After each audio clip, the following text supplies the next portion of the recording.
Kisah Sang Penakluk. Lanjut lagi, jangan lupa like, komen dan share cerita ini ke media sosial yang sahabat punya. Terima kasih. Bab tahun 1092 sampai tahun 1094. Qi Heng sedang terburu-buru, benar-benar membuat Kou Haitao dan Qian takut. Bagaimanapun, Qi Heng tidak kecil, tetapi tampan. Biasanya Qi Heng sangat tenang dan jarang menunjukkan ekspresi terburu-buru seperti hari ini. Melihat penampilan Qi Heng, Kou Haitao dan Qian benar-benar tahu bahwa pasti ada sesuatu yang besar terjadi di Naypyidaw tanpa memikirkannya. Qi Heng, jangan khawatir, jangan khawatir. Apa yang terjadi?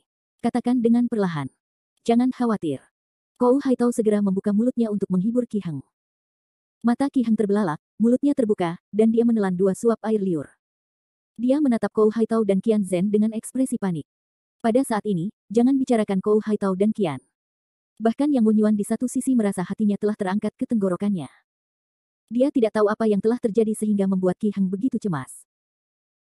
Qi Heng menghirup udara, lalu berjalan ke arah Kou Haitao dan Qian Zhen dan berkata, "Kedua jenderal, menurut laporan dari para prajurit di depan, Naypyidaw dan Naypyidaw diserang oleh orang-orang tak dikenal setengah jam yang lalu. Seluruh istana presiden sekarang menjadi lautan api." Kou Haitao mundur 2 langkah dan berkata dengan ngeri, "Bagaimana bisa? Bagaimana bisa seperti ini?" Qian juga bingung dan berkata, "Bagaimana ini bisa terjadi? Bukankah ada penjaga Myanmar di istana presiden Anda di Naypyidaw? Siapa yang memiliki keberanian dan kemampuan untuk membakar istana presiden? Ini."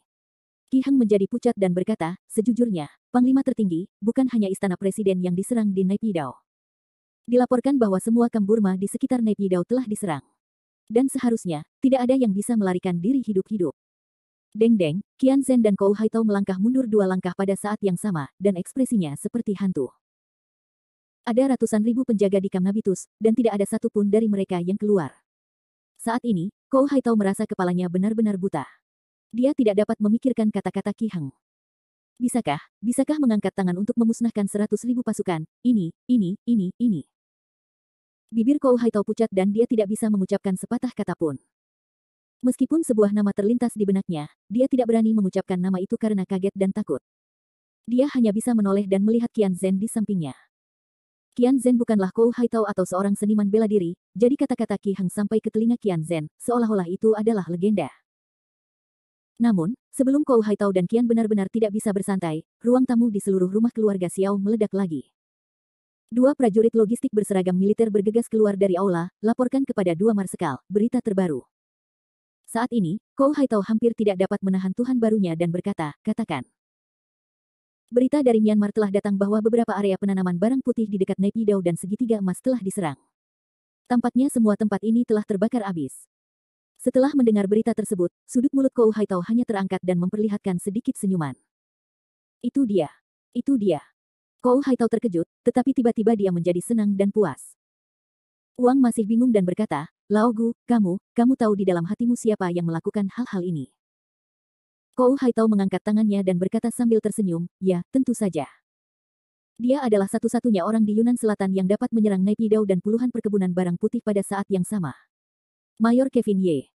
Qian tidak dapat mempercayainya dan berkata, "Kevin Ye, maksudmu dia sendirian? Bagaimana mungkin?" Kou Haitao berkata dengan penuh kemenangan, "Tidak mungkin untuk mengalahkan kuil gelap dengan kekuatan 1 orang. Sepertinya aku benar-benar meremehkan kultivasi komandan utama Kevin Ye. Di seluruh Yunan Selatan, dia adalah satu-satunya yang berani bersikap tidak masuk akal dan memiliki cara seperti itu." Haha, dengan senyum panjang, Kou Haitao merasa nyaman saat ini. Oke, aku masih khawatir tentang bagaimana menyelesaikan hal-hal merepotkan berikutnya. Aku tidak menyangka bahwa komandan muda Kevin Ye ini berpandangan jauh ke depan, dan dalam waktu kurang dari 1 menit dia akan menyelesaikan semua tuntutan hukum di otakku. Aku sekarang semakin berterima kasih kepada Komandan Charlie Qin, visi seperti itu, keberanian seperti itu, pada akhirnya adalah pangeran dari timur. Bagi Kou Haitao, uang benar-benar luapan perasaan yang tidak dapat dijelaskan. Di sisi lain, bertanya kepada Qi Heng, "Panglima, apa yang harus kita lakukan selanjutnya? Kita masih berada di bawah pasukan Myitkyina di daerah militer barat daya untuk mengejar para prajurit yang telah melarikan diri kemana-mana." Kou Haitao buru-buru melambaikan tangannya dan berkata, "Qi Heng, perintah telah turun. Semua prajurit di Myitkyina berhenti mengejar mereka, dan segera kembali ke Provinsi Yunan. Mereka ditempatkan di garis perbatasan.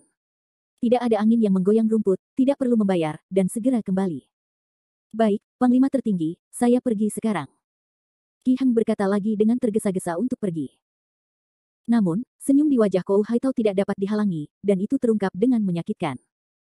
Bagus, bagus, Jenderal Kevin Ye benar-benar berani. Dengan cara ini, kita bersenang-senang. Kekacauan di Naypyidaw, ditambah dengan penghapusan Tanah Putih, telah membuat mustahil untuk menumbuhkan pahlawan seperti Sal dalam dekade terakhir. Mereka tidak memiliki sarana untuk menerobos penghalang Yunan Selatan dan mengirim barang-barang putih ini ke timur. Tetapi Lao Fu, ini tampaknya menjadi hal yang baik, tetapi Myanmar tidak bisa kacau. Begitu Myanmar menjadi kacau, saya khawatir itu akan menangkap ikan cepat atau lambat. Apakah kita akan melakukan sesuatu untuk menstabilkan situasi? Namun, Kou Haitao, dengan ekspresi nakal di wajahnya, berkata, saya tidak bisa mengendalikan ini. Saya pandai dalam hal-hal seperti berbaris dan bertarung. Adapun bagaimana menstabilkan situasi di sisi yang berlawanan, itu adalah masalah bagi orang-orang di gedung ibu kota kekaisaran untuk mempertimbangkan. Ayo kita pergi ke tempat sakit kepala mereka. Qian Zhen, dengan senyum tak berdaya di wajahnya, melambaikan jarinya ke arah Kou Haitao dan berkata, kau. Namun, saat Qian Zhen dan Kou Haitao sedang berbicara, napas di ruang tamu seluruh rumah keluarga Xiao tiba-tiba melintas di depan Qian Zhen dan Kou Haitao, dan sesosok muncul dari udara tipis. Di ruang tamu, para penjaga yang bertanggung jawab atas perang di daerah militer barat daya panik dan berteriak, tidak, ada pembunuh. Lindungi kedua pemimpin. Tiba-tiba, moncong hitam diarahkan ke orang-orang muda yang keluar dari kembang api. Pemuda itu hanya mengangkat matanya sambil tersenyum dan dengan lembut mengangkat tangannya dan berkata, kalian berdua, aku telah bekerja keras sepanjang malam. Setidaknya ini adalah pengembalian yang penuh kemenangan. Hadiah sambutan seperti itu tidak baik. Itu adalah Kevin Ye, pemuda yang sedang bercanda dan tersenyum. Bab 1093. Kevin Ye tidak bisa mengatakan bahwa dia memiliki perasaan yang baik terhadap Kou Haitao dan Qian Zhen, tetapi dia sama sekali tidak merasa jijik. Namun, ketika Kevin Ye mendengar kata-kata kedua orang ini, ada ledakan kegembiraan di telinga Kevin Ye. Kou Haitao, khususnya, sangat ketakutan sehingga dia tidak berani melihat ke atas dengan keringat dingin. Dia hanya bisa melambaikan tangannya dan berteriak ke moncong senjata hitam dan berkata, beranikan diri, semua mundur. Mendengar seruan dari Kou Haitao ini, para prajurit dengan senjata dan amunisi aktif itu menjadi kesurupan.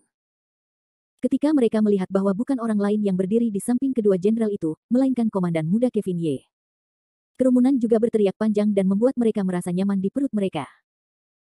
Saat ini, Kou Haitao menatap Kevin Ye dengan sedikit ketakutan. Bagaimanapun, seorang sosok yang dapat mengalahkan kuil gelap dengan kekuatannya sendiri, dan seorang sosok yang dapat mengirim para pemimpin militer dan politik Naypyidaw ke surga dengan kekuatannya sendiri, bukanlah sesuatu yang dapat dengan mudah diprovokasi.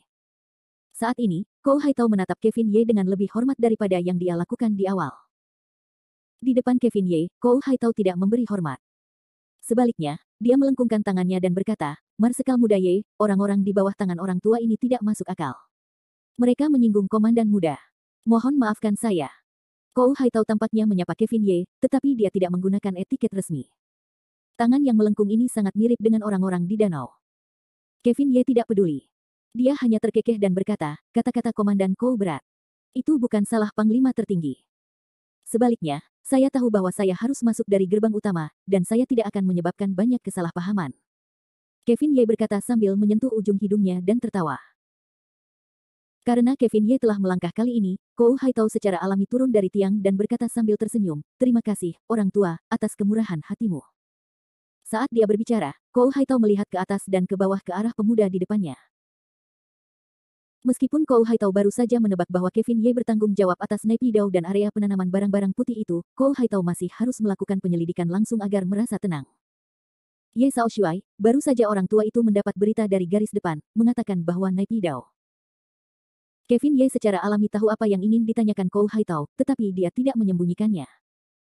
Dia melambaikan tangannya dan menyela Kou Haitao dan berkata, aku tahu keraguan komandan Kou di hatiku. Sejujurnya, aku melakukan apa yang baru saja kulakukan. Kevin Ye sedang berjalan-jalan di meja pasir. Dia melambaikan tangannya, dan Mitkina dan Naypyidaw tiba-tiba berubah menjadi tumpukan pasir hisap, menghilang sepenuhnya di atas meja pasir. Kevin Ye kemudian membalikkan tubuhnya, menyipitkan mata dan berkata sambil tersenyum, karena mereka tidak lagi diperlukan untuk hidup, mereka hanya dapat dihapus sepenuhnya di atas meja pasir. Apakah Anda benar tentang apa yang saya katakan, Komandan Kou? Kou Haitao terkejut dengan cara Kevin Ye, tetapi dengan senyum malu, dia berkata, memang, apa yang dikatakan Ye Shaoshuai sangat benar. Dengan itu, Kou Haitao melangkah maju 2 langkah dan datang ke Kevin Ye. Saat ini, Kou Haitao tidak bermartabat sebagai panglima tertinggi. Di depan Kevin Ye, Kou Haitao serendah hati seorang murid. Namun, meskipun Ye Shaoshuai, Nai Pidao, dan pangkalan penanaman tanaman putih itu telah menghilang, bagaimana kita harus menghadapi situasi di periode berikutnya? Meskipun Ye Shaoshuai membakar pangkalan penanaman tanaman putih itu, dia hanya menyelesaikan masalah yang mendesak. Saya khawatir situasi di sisi lain akan kembali ke keadaan semula setelah beberapa tahun. Pada saat itu, kerja keras kita akan gagal. Kevin Ye melambaikan tangannya dan tersenyum meremehkan dan berkata, jangan khawatir tentang hal ini, Komandan Kou. Karena saya telah membakar hal-hal yang seharusnya tidak ada di dunia ini, dia tidak akan pernah bisa membukanya lagi. Meskipun tempat-tempat ini tidak tandus, sebidang tanah putih, tetapi jika mereka ingin menanam tanaman putih, itu sama sekali tidak mungkin. Ini. Kou Haitao ragu-ragu sejenak. Dia meragukan kata-kata Kevin Ye. Bagaimanapun, Kou Haitao tidak tahu cara apa yang digunakan Kevin Ye di area penanaman itu. Melihat Kou Haitao, dia masih memiliki beberapa keraguan. Kevin Ye juga ingin menjelaskan terlalu banyak kepadanya, tetapi dia berkata dengan gembira. Baiklah, kedua jenderal, saya telah menangani situasi di Yunnan Selatan, dan saya telah melakukan apa yang diperintahkan Charlie Qin kepada saya. Saya pasti tidak perlu berada di sini. Sore ini, saya akan kembali ke Linhai, jadi kedua jenderal itu harus mengkhawatirkan akhir dari situasi di Yunnan Selatan. Kevin Ye ditipu ke Yunnan Selatan oleh Yang Jun. Karena persahabatan Charlie Qin, Kevin Ye tidak pandai menolak, jadi dia tetap tinggal untuk membantu Charlie Qin. Meskipun situasi di Myanmar masih dalam kesulitan, ancaman pada dasarnya telah hilang. Yang tersisa hanyalah beberapa masalah sepele. Oleh karena itu, Kevin Ye terlalu malas untuk mengganggunya dan berencana untuk kembali. Namun, ketika dia mendengar bahwa Kevin Ye akan pergi, hati Kou Haitao tiba-tiba dipenuhi dengan rasa ingin tahu. Apakah Shaoshuai Ye akan pergi sekarang? Tampaknya Kou Haitao bermaksud untuk mempertahankan Kevin Ye. Bagaimanapun, ahli seperti itu ada di sekitarnya. Dia tidak berbicara lama sekali. Kou Haitao merasa sedikit bingung. Kevin Ye datang sambil tersenyum dan berkata, karena masalah di sini sudah sepenuhnya terselesaikan, wajar saja kalau kamu pergi. Kalau tidak pergi, kamu tidak bisa datang. Kalau tidak, kamu tidak bisa tinggal untuk festival musim semi. Setelah bercanda, mata Kevin Ye tiba-tiba bergerak, seolah-olah ada harapan yang dalam pada Qian Zhen.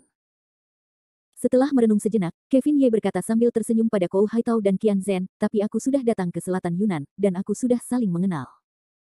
Sekarang setelah aku pergi, aku juga sudah menyiapkan beberapa hadiah untuk mereka, yang bisa dianggap sebagai kenang-kenangan. Saat dia mengatakan ini, tangan besar Kevin Ye tiba-tiba muncul di tangannya. Kevin Ye memberikan botol kaca yang indah itu kepada Kou Haitao. Komandan Kou awalnya berada di bawah kursi Kunlun, dan dia memiliki kultivasi alam Niuhu. Pil ini seharusnya berguna bagimu. Terimalah. Begitu Kou Haitao mendengar bahwa itu adalah pil, matanya langsung berbinar, tetapi dia masih berkata dalam mulutnya, kamu tidak bisa melakukannya.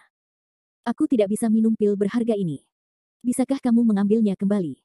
Kevin Ye berkata dengan kasar sambil tersenyum, Komandan Kou, jangan lihat keluar. Karena aku memberimu pil ini, kamu bisa meminumnya. Aku ingat bahwa pil ini hanya perlu minum satu pil untuk dapat meningkat pesat. Jika kamu menggunakannya lebih banyak, itu akan sia-sia. Kou Haitao dengan cepat mengambil pil Kevin Ye dengan kedua tangannya, dan berkata dengan gembira di wajahnya, terima kasih banyak, Marsekal Muda Ye. Melihat Kou Haitao meminum pilnya, Kevin Ye tidak banyak bicara, tetapi mengalihkan pandangannya ke Qian Zhen, Komandan Qian, kamu bukan seorang kultivator. Pil tidak ada gunanya bagimu, tetapi aku telah menyiapkan hadiah untukmu. Silakan melangkah untuk berbicara. Aku ingin memberimu hadiah ini. Kamu pasti menyukainya. Qian benar-benar tampak aneh dan bergumam dalam hatinya. Dia tidak tahu hadiah perpisahan seperti apa yang telah dia persiapkan untuk dirinya sendiri. Bab 1094. Saat Kevin Ye meninggalkan ruang tamu kediaman keluarga Xiao, Qian masih bingung. Bagaimanapun, Qian Zhen merasa bahwa dia tidak memiliki banyak hubungan pribadi dengan komandan muda di depannya. Paling banter, dia hanya memiliki beberapa koneksi. Qian tidak pernah membayangkan bahwa Kevin Ye masih memiliki hadiah untuk dirinya sendiri sebelum dia pergi. Disinilah Qian merasa paling penasaran. Orang tua dan muda meninggalkan halaman depan kediaman keluarga Xiao satu demi satu, dan tiba di taman belakang kediaman keluarga Xiao. Jelas, Kevin Ye memilih tempat terpencil seperti itu karena dia ingin menghindari beberapa orang. Sampai dia mencapai kolam di taman belakang kediaman keluarga Xiao, Kevin Ye berhenti dan menoleh untuk melihat Qian Zhen. Meskipun Qian benar-benar tua, dia tidak bodoh. Melihat Kevin Ye menuntun dirinya ke sini, dia tidak bisa menahan diri untuk tidak mengerutkan kening dan bertanya, Ye Shaoshuai telah membawaku ke sini, tetapi apakah kamu ingin berbicara denganku sendirian? Bagi Kevin Ye, uang benar-benar tidak dapat mengatakan perasaan seperti apa itu. Ada rasa kagum, ada rasa takut, tetapi lebih banyak rasa ingin tahu. Kevin Ye menyipitkan matanya dan menatap Qian Zhen dan berkata, Qian benar-benar tampan. Dia benar-benar pria yang cerdas. Ya, aku benar-benar punya sesuatu untuk dikatakan kepada Panglima tertinggi. Mata Qian Zhen terkulai dan berkata, tidak ada orang di sini. Jika Ye Shaoshuai punya sesuatu untuk dikatakan, katakan saja. Dia tersenyum dan membuka matanya ke arah gunung. Sebenarnya, aku tidak memikirkan masalah tadi malam. 50.000 legiun Sal meninggalkan Mitkina sebelum matahari terbit dan langsung menuju Naipidao. Tapi apa yang terjadi pada mereka tadi malam di kota Mitkina? Qian sangat tampan. Bisakah kau memberiku penjelasan? Mendengar pertanyaan Kevin Ye, Qian Zhen merasa seolah-olah dia telah dipukul oleh palu yang berat. Tapi segera Qian mengangkat matanya dan berkata, Ye Shaoshuai, apa maksudmu dengan ini? Kevin Ye berkata sambil tersenyum, itu tidak menarik. Itu hanya pertanyaan biasa. Melihat Kevin Ye tidak menanyakan akhir dari pertanyaannya, Qian Zhen merasa lega, tetapi napasnya masih berdenging dingin, mengungkapkan ketidakpuasannya. Kevin Ye tidak marah, tetapi berjalan ke sisi Qian Zhen benar-benar hebat. Aku pergi ke Mitkina sendirian pagi ini dan membawakanmu hadiah. Aku harap kamu akan sangat senang melihat hadiah ini. Qian Zhen tampaknya sedikit bingung, lagi pula, kata-kata Kevin Ye terlalu berlebihan. Namun, Kevin Ye tidak menjelaskan banyak hal, tetapi melambaikan tangannya. Tiba-tiba, ada orang tambahan di samping Qian Zhen. Orang itu berusia 30-an. Wajahnya pucat dan tubuhnya kering. Dia tampak sangat tidak sehat. Namun ketika Uang benar-benar melirik lelaki tua itu pun menangis. Pinger, Pinger. Uang benar-benar sedang dalam perjalanan, sebuah pelukan dari pria paruh baya itu. Kevin Ye hanya tertawa, Uang sangat tampan. Apakah kamu masih menyukai hadiahku? Qian benar-benar tercengang. Dia dengan cepat berbalik dan menatap mata Kevin Ye. Dia merasa bersalah dan bersyukur, Ye Shaoshuai, kamu, semuanya sudah tahu. Masa lalu hanyalah peristiwa yang berlalu. Kamu tidak perlu mengkhawatirkannya. Sekarang ayah dan anakmu telah bersatu kembali. Itu adalah hal yang baik. Aku berharap Marsekal Qian dapat menjaga putramu dengan baik di masa depan. Jangan biarkan dia tersesat lagi. Kalau tidak, aku tidak akan menyelamatkannya lagi. Qian Zhen dengan cepat mengangguk dan berkata, ya, aku ingat kata-kata Ye Shaoshuai. Baiklah, aku telah menyelesaikan urusan di Yunan Selatan, dan aku layak atas permintaan Charlie Qin. Aku akan mengucapkan selamat tinggal kepada Komandan Qian Zhen. Jika aku memiliki kesempatan di masa depan, aku ingin bertemu denganmu lagi. Selamat tinggal. Kevin Ye bukanlah orang yang munafik. Sejak dia menyelamatkan Qian Zhen, anak haram itu, dia tidak menginginkan imbalan apapun. Di depan wajah Qian Zhen, Kevin Ye menghilang dalam sekejap dan berubah menjadi kembang api di kolam di taman belakang rumah keluarga Xiao. Ketika menyangkut Qian Zhen, dia masih gugup. Melihat ke arah hilangnya Kevin Ye, Qian merasa tidak bisa dijelaskan. Dia terharu dan menyesal. Pada akhirnya, Qian memberi hormat militer ke arah kepergian Kevin Ye, dan berkata dalam mulutnya, sampaikan salam perpisahan kepada Mayor Kevin Ye. Dengan cara ini, situasi di Yunan Selatan ditenangkan oleh metode guntur Kevin Ye. Meskipun ada beberapa insiden kecil di mana orang kaya benar-benar bekerja sama dengan musuh, Kevin Ye tidak bermaksud untuk menyelidikinya. Bagaimanapun, Qian Zhen, yang sudah tua dan langka, sulit untuk mendapatkan seorang putra di usia tua. Terlebih lagi, tidak mudah untuk naik ke posisi ini setelah bertahun-tahun di ketentaraan, jadi Kevin Ye hanya menutup mata terhadap hal semacam ini. Sekarang Qian Zhen, anak haram, telah diselamatkan. Tanpa sal dan dukungan kuil gelap di Myanmar, Kevin Ye membakar tanah putih menjadi sebongkah tanah liat. Saya khawatir itu tidak akan dapat pulih tanpa 180 tahun. Jika Anda tidak memegang uang saat ini, itu tidak terlalu berarti. Lebih baik menjadi manusia.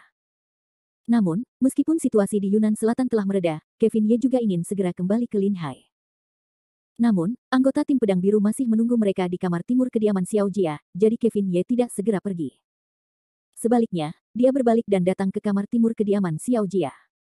Bagaimanapun, mereka adalah beberapa rekan seperjuangan yang telah bertarung dengannya tadi malam. Bahkan jika dia ingin pergi, dia harus menyapa mereka. Melihat tubuh Kevin Ye muncul begitu saja, para pemain pedang biru ini tidak terkejut, tetapi tersenyum satu persatu dan berkata dengan hormat kepada Kevin Ye. Ye Shaoshuai. Ye Shaoshuai. Saat ini, pedang biru menatap mata Kevin Ye, yang sangat berbeda dari tadi malam. Itu seperti kekaguman seorang dewa. Kevin Ye juga mengangguk kepada mereka satu persatu. Kemudian dia langsung pergi ke Yang Jun dan Nalan Gongyu. Yang Jun merasakan kegembiraan sebagai pemenang. Dia menepuk bahu Kevin Ye dan berkata sambil tersenyum, Kevin Ye, bocah, kemana saja kau pergi? Tapi, kita harus menunggu lama. Kami masih menunggumu kembali dan minum anggur perayaan. Kevin Ye, dengan senyum malas, menulis dengan lembut, aku tidak pergi kemanapun. Aku hanya pergi ke Naibidu dan menyalakan beberapa api. Yang Jun terkejut, memutar matanya, dan menatap Kevin Ye dengan heran dan berkata, Kevin Ye, bocah, kau tidak bisakah kau dicuci darah Naibidu? Kevin Ye menaburkan senyum dan berkata, cuci darah untuk dibicarakan, tetapi sekarang negara lawan tidak dapat disebut negara, dia sekarang dalam keadaan anarki. Sial. Setelah lama bodoh, Yang Jun menjadi tenang, dan kemudian berkata dengan senyum berlebihan kepada Kevin Ye, di dunia saat ini, aku khawatir hanya kamu yang dapat melakukan hal-hal yang melanggar hukum seperti ini. Aku benar-benar mengagumimu. Aku sangat mengagumimu. Atas pujian main-main Yang Jun, Kevin Ye tidak menganggapnya serius. Dia hanya berkata, baiklah, Saudara Jun, jangan bicarakan hal-hal yang merepotkan ini. Situasi perang tadi malam, kamu dan Charlie Qin di sana menelepon. Karena Charlie Qin telah mempercayakan beban berat ini kepadaku, masalah di Yunan Selatan pada dasarnya telah diselesaikan. Setidaknya kita harus berkomunikasi dengannya untuk menghindari kekhawatirannya. Yang Jun berkata sambil tersenyum, tidakkah kamu kembali?